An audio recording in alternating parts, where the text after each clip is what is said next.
Hello viewers, আসসালামু আলাইকুম। আজকে আপনাদের জন্য নিয়ে আসলাম একটি বাস গ্রুপের বা একটি বাস লাভিং জোনের দক্ষিণবঙ্গের বরিশালের বাস স্টাফ বরিশাল গ্রুপের কিছুদিন আগে শেষ হওয়া বরিশাল টু কক্সবাজার টু বরিশাল ভ্রমণের আন্তঃপান্ত এবং ফুল ইন্টেরিয়র রিভিউ।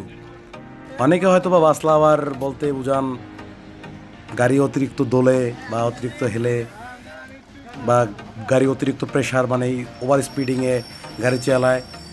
সেরকম না হয়ে কথা বলতে একটু ব্যতিক্রম একটি ভিডিও নিয়ে আসলাম আপনাদের মাঝে। আমরা গোল্ডেন লাইন পরিবহন থেকে গাড়ি নাম্বার 8086, আমাদের পাইলট ছিল রুবেল ভাই।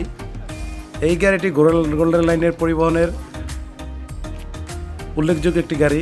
এই গাড়িটি 90-তে জিপিএস সিস্টেম লক করা, লক বলবো না, ওটা মানে জিপিএস সিস্টেম দ্বারা মানে গাড়ির গতি দেখে, সর্বোচ্চ গতি হলে অথবা ওভার ফোনে জানিয়ে দেয়।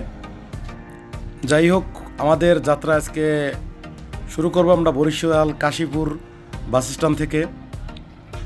ট্যুরে যাওয়ার আগে আমাদের পাইলট সাহেব গাড়িটা হালকা একটু স্টার্ট করে দেখে নিল গাড়ির কোনো সমস্যা আছে কিনা। অবশেষে আমরা বরিশাল থেকে কক্সবাজার উদ্দেশ্যে যাত্রা শুরু করছি। ঢাকা বরিশাল মহাসড়ক বর্তমানে 2 লেন, কিছু কিছু ক্ষেত্রে সার্ভিস লেনের কাজ চলতে আছে। আর আমরা শুরুতে পেয়ে গেলাম গ্রিন ভিউ। বর্তমানে তারা ঢাকা বরিশাল বরগুনা রুটে সার্ভিস দিচ্ছে। নর্মালি আমরা তাকে 70+ স্পিডে ওভারটেক করলাম। মূলত গাড়ি তো অঞ্জের একটু প্রেশার বেশি, এটা আপনারা সবাই জানেন। আর আমাদের ড্রাইভার রুবেল সাহেব, সে আলহামদুলিল্লাহ খুব সুন্দরভাবে গাড়িটা চালাইছে। কোনো ওভার স্পিডিং বা ওভার কোনো কিছুই তার ভিতরে ছিল না। খুব নিরিবিলি এবং ভদ্র ড্রাইভার।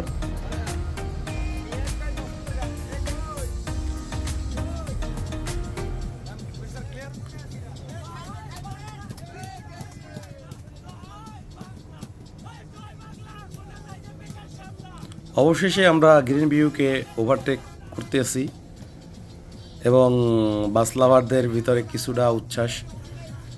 যাই হোক, বাস লাভাররা ওভারটেকিংটা পছন্দ করে, কিন্তু সেটা মানে আমাদের গ্রুপের ক্ষেত্রে অতিরিক্ত ওভার স্পিডিং করে গাড়ি চালানো আমাদের পক্ষে সম্ভব না। যাই হোক, আর একটি ট্যুরের গাড়ি, যেটি আমাদের মানে হয়তোবা ধারণা নাই, সুবেদখালীর বাস লাভিং গ্রুপের বাসটি একে ট্রাভেলসের গাড়িটি চালাচ্ছে আমাদের স্পিড হুমায়ুন ভাই ম্যান হিসেবে অনেক ভালো। যাই হোক, আমরা তাদের সাথে পারাপারি করলাম না, তাদেরকে ছেড়ে দিলাম, কারণ আমাদের তো ওভার স্পিড করা ট্যুরের প্রথম থেকেই নিষেধ ছিল। আর আমরা ওইভাবেই কোম্পানির কথা রাখার জন্য আমরা যতটুকু সম্ভব আমরা চেষ্টা করছি। এরপরেই আমাদের এক্সপ্রেসওয়েতে আমরা চলে আসলাম। এখানে পেয়ে গেলাম চট্টগ্রামের বলেশ্বর গাড়িকে। আসলে ঢাকা ভাঙা এক্সপ্রেসওয়ের সৌন্দর্য বলে বোঝানো যাবে না। অনেক সুন্দর একটা প্লেস এবং বাসলাবাদের জন্য আদর্শতম স্থানের ভিতরে একটি। যাই হোক, আমরা বলেশ্বরের পিছনে অনেকক্ষণ চলতে আসি। আমাদের রুবেল ভাইও তার বাম্পারে চলতে আছে, অতিরিক্ত প্রেশার না দিয়ে সুন্দর করে সে চালাইতে আছে। যাই হোক, অবশেষে আমরা একটু গ্যাপ পেলাম এবং সুন্দরভাবে বলেশ্বরকে ওটি দিয়ে দিলাম। যাই হোক, আমাদের অঞ্জে গাড়ির তো ডিটেলস সবই আপনারা জানেন। অঞ্জে গাড়িতে সর্বোচ্চ স্পিড 140 ওঠে। তাই 140 স্পিড গোল্ডেন লাইনের থেকে সরাসরি নিষিদ্ধ। তাদের 90 স্পিডে তাদের গাড়ি লক বা জিপিএস সিস্টেমের আয়ত্তভুক্ত। আর বরিশাল থেকে যারা ঢাকা যাবেন বা ঢাকা থেকে বরিশাল আসবেন, তারা গোল্ডেন লাইনে আসতে পারেন। এই দেখুন এনা পরিবহন এই গাড়িটিকে আমরা এক্সপ্রেসওয়েতে ওভারটেক করলাম। আর এক্সপ্রেসওয়ে অনেক উঁচু সেতু আছে, সেতুর ডালে আপনার গাড়ি স্টার্টিং ধরে রাখলেও অনেক ক্ষেত্রে 100+ স্পিড হয়ে যায়। অবশেষে পেয়ে গেলাম গোল্ডেন লাইন, মানে জাতবাইকে আমরা ওটি দিয়ে চলে গেলাম সামনের দিকে। এরপরে পেলাম ইতি পরিবহন, এটাও কক্সবাজারের গাড়ি। তারপরে পেয়ে গেলাম সৌদিয়া, বরিশাল থেকে কক্সবাজার উদ্দেশ্যে ছুটে চললো। সৌদিয়ার এটা গাড়িটিও হিনুয়েকে অঞ্জে, তাদেরও অতটা প্রেশার বা অতটা প্যারাপেরি তারাও করে না, তারা খুব সুন্দরভাবে বরিশালবাসীকে দীর্ঘদিন যাবৎ পর্যন্ত সুনামের সাথে সার্ভিস দিয়ে যাচ্ছে। দেখুন, আমরা এক্সপ্রেসওয়ে পার হয়ে তারপরে ঢাকার ফ্লাইওভারে একটু জ্যামে পড়লাম। সেদিন প্রচণ্ড জ্যাম ছিল, অনেক বাস গ্রুপের ট্যুর ছিল, তারা সবাই সাইনবোর্ড দিয়ে যাওয়ার চেষ্টা করছিল, তাই সেই ক্ষেত্রে তারা অনেকটা জ্যামের সম্মুখীন পড়ছে। আমাদের ড্রাইভার বা আমাদের সুদক্ষ অ্যাডমিন প্যানেল মেম্বারদের আর সুপারভাইজারদের নির্দেশনায় আমরা ডেমরা দিয়ে খুব সহজেই চট্টগ্রাম রোডে পৌঁছে গেছি। আর এটা হলো আমাদের বাস লাভিং ট্যুরের বা বনভোজনের যে কিছুটা ড্যান্স পার্টি বা ড্যান্সিং টাইমে আমাদের কিছু ছোটো ভাইরা খুব সুন্দরভাবে তাদের ড্যান্স পরিদর্শন করছে।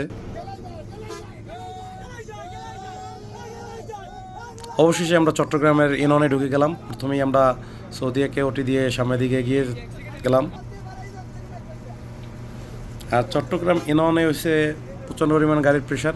এ পাশ দিয়ে ইতি, তাকে ওটি দিলাম। ওটি দিয়ে আমরা, এটা সম্ভবত কুমিল্লা 14 গ্রামের আগে আগে, তারপরে চট্টগ্রাম কক্সবাজার রুটের হানিফকে আমরা পেয়ে হানিফকে ওটি দিলাম। এটা মানে অসাধারণ এবং সুন্দর একটা ট্যুর ছিল। আর আমাদের ডান পাশ দিয়ে চলে গেল চট্টগ্রাম কক্সবাজার রুটের ত্রাস মার্সা। আর আরেকটু কথা বলি, আমাদের গাড়িটি টোটাল 2:2 ফরমেশনে 40টা আসন রয়েছে। আর সিটগুলো মোটামুটি কমফোর্টেবল। গাড়ির ওভারঅল কন্ডিশন 10-এ 8.5 পাওয়ার মতো। আর ড্রাইভার তো 10-এ 10 পাওয়ার উচিত আর কি, তার দেওয়া আরও বেশি দেওয়া থাকলে দিতাম, কারণ ড্রাইভার তার মালিক এবং মহাজনদের প্রতি প্রচণ্ড পরিমাণ শ্রদ্ধাশীল।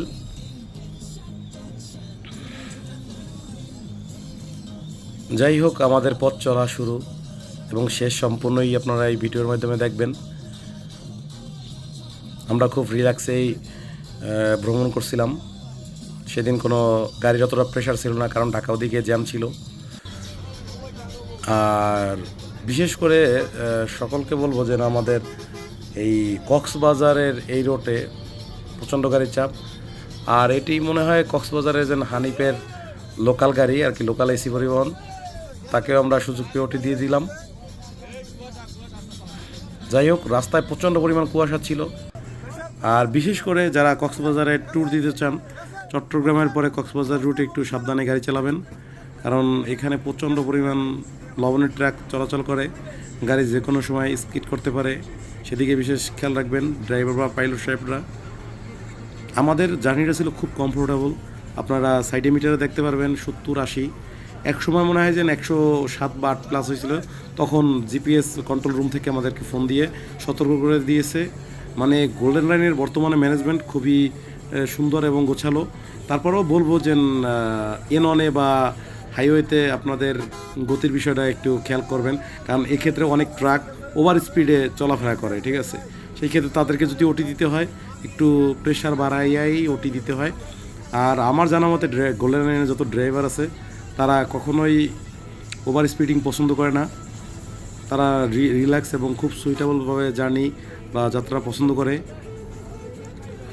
আর ঢাকা থেকে কক্সবাজার যেতে হলে অনেক ব্র্যান্ডের, অনেক নামি দামি, অনেক অনেকে নামও শুনি নেই সেরকম কিছু ব্র্যান্ডের এসি গাড়ি সার্ভিস দিয়ে যাচ্ছে। এইসব গাড়ি বেশিরভাগ আশুক লেল্যান্ড 12 মিটার চেসিসের উপরে নির্মিত।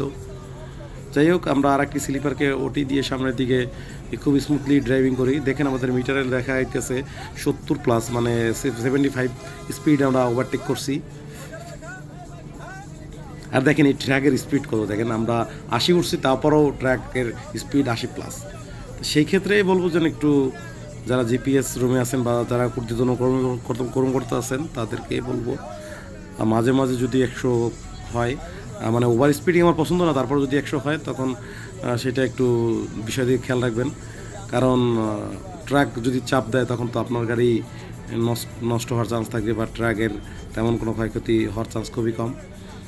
এরপরে একটি নন এসি গাড়িকে পেয়ে গেলাম। গাড়িটি কি আক্তার না কি জানি নাম, যাই হোক সেও মোটামুটি ভালোই প্রেশারে ছিল সেদিন। আমাদের স্পিড এখন মিটারে দেখা যাচ্ছে 78+, 80 হয়েছে, তারপরেও তারে ধরার এখনও আমরা ধরতে পারতেছি না। যাই হোক, আমাদের তো সম্পূর্ণ কিছু তো একটা রেস্ট্রিকশনের ভিতরে আছে। আর আমরা ট্যুরটা সবচেয়ে চিন্তা করি যে 50টা ফ্যামিলির ছেলেপান আছে, তাদের সর্বোচ্চ নিরাপত্তা দেওয়ার মালিক আল্লাহ। আমরা আল্লাহর রহমতে চেষ্টা করছি, হয়তো সুন্দরভাবে ট্যুরটা আমরা শেষ করছি। আর যাই হোক, পাশে একটি লোকাল পরিবহন সোহান নাকি, তাকে ওটি দিয়ে আমরা সামনের দিকে অগ্রসর হচ্ছি।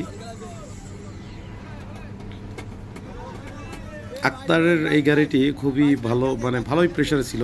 এরপর পেয়ে গেলাম চট্টগ্রাম কক্সবাজার রুটে দাপুরে সার্ভিস দিচ্ছে বাংলাদেশের পরিবহন জগতের সম্রাট খ্যাত হানিফ পরিবহন একটি গাড়িটির সিরিয়াল নাম্বার হয়েছে যে সম্ভবত আমার খেয়াল নাই, 14 সিরিয়ালের গাড়ি, 14-22-22, অনেক সুন্দর একটা সিরিয়াল নাম্বার ছিল।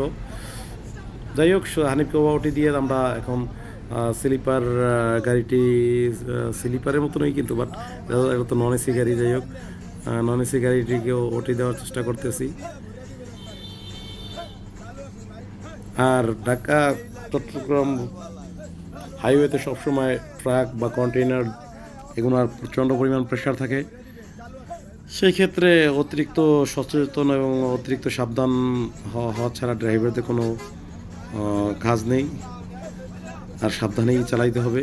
এ জায়গায় ওভার স্পিডিং যদি ফাঁকা পায় তখন করা যায়, এছাড়া সম্ভব না। দেখুন, আমরা কিন্তু কোন 80+ চলছিলাম, এখন আমরা 50-এ চলতেছি। এই অনজি আর লিলেনের ভিতরে পার্থক্যটাই এই জায়গায়। অনজিতে কারেন্ট থ্রোটল স্পিড অনেক বেশি, আর লিলেনে থ্রোটল স্পিড অনেক কম। মানে বলতে গেলে কারেন্ট স্পিডটা তাড়াতাড়ি করে, আরপিএমটা তাড়াতাড়ি বাড়ে, আর লিলেনে বাড়ে না। যাই হোক, আমাদের যাত্রা প্রায় শেষ পর্যায়ে। আমরা আলহামদুলিল্লাহ খুব সুন্দরভাবে একটা রাত স্টে করছিলাম ইনানি না বলবো যেন, হিমসরি আর ইনানির মাঝখানে একটা সমুদ্র সৈকত, বিচ রিসোর্ট, এই টাইপের একটা ইতে ছিলাম। যাই হোক, সেটাও আলহামদুলিল্লাহ ভালো ছিল। আর ট্যুর ম্যানেজমেন্ট মোটামুটি সিম্পলের ভিতরে খারাপ না, গর্জিয়াস ছিল। কারণ বর্তমানে বরিশাল থেকে কক্সবাজার যাইতে আসতে যে কোনো রুটেই যান বা না যান, আপ ডাউনে আপনার প্রায় 3 থেকে 3,500 টাকা গাড়ি ভাড়াই দেওয়া লাগবে। এর ভিতরে যে বাসেস অফ বরিশাল ম্যানেজমেন্ট এত সুন্দর করে একটা প্রোগ্রাম করছে মাত্র 4,000 টাকায় 5 বেলা খাবার সহ এবং আদার সব কিছু। যাই হোক, ধন্যবাদ বাসেস অফ বরিশাল গ্রুপের অ্যাডমিন ম্যানেজমেন্টকে, আর ধন্যবাদ গোল্ডেন পরিবহন বা তাদের কর্মকর্তাদের, যারা এত সুন্দর ট্যুরে আমাদের একটি বাস দিয়ে হেল্প করছেন। দেখুন, এই চট্টগ্রাম কক্সবাজারের হানিফের প্রেশার, তারা কিন্তু ওভার স্পিডিংয়ে আমাদেরকে ওটি দিয়ে চলে গেল। যাই হোক, ওটি দেওয়া বা ওটি ওভার স্পিডিং আমার ব্যক্তিগতভাবে পছন্দ না। তারপর আমাদের সাধ্য অনুযায়ী আমরা সেভাবে চেষ্টা করছি। ওই তো আপনারা বললাম যে আমরা এক সময় গাড়িতে যখন মিটারে কাটা 100+ হয়ে গেছিলো, মানে ওটির ক্ষেত্রে, সেই ক্ষেত্রে আমাদের জিপিএস কন্ট্রোল রুম থেকে, গোল্ডেন লাইনের কন্ট্রোল রুম থেকে ফোন দিয়া আমাদেরকে সতর্ক করছে। যাই হোক, এই গাড়িটিকে আমরা ওটি দিয়েছিলাম, তখনই আমাদের ওভারটেকের সময়, তখন আমাদের স্পিড ছিল 100+। যাই হোক, এই সময় আমাদের কল দিয়ে থামতে বলছে। তারপরে আমরা আলহামদুলিল্লাহ সারা পথে এই সর্বোচ্চ গতি উঠছিল 107। যাই হোক, ওভারঅল গাড়ির কন্ডিশন, ওভারঅল জার্নির এক্সপিরিয়েন্স আলহামদুলিল্লাহ ভালোই। আর আমাদের পাইলট ভাই রুবেল ভাই ছিল, এছাড়া আমাদের বরিশালের আর নামকরা বা তরুণদের ক্রাশ আমাদের শামীম তালুকদার ভাইও ছিলেন, এবং ফেরদাউস মোল্লাও ভাই ছিলেন। ধন্যবাদ সবাইকে আমার এই ভিডিওটি দেখার জন্য। কোনো ভুল ত্রুটি হলে ক্ষমাশীল দৃষ্টিতে দেখবেন। আসসালামু আলাইকুম ওয়া রাহমাতুল্লাহি ওয়া বারাকাতুহু।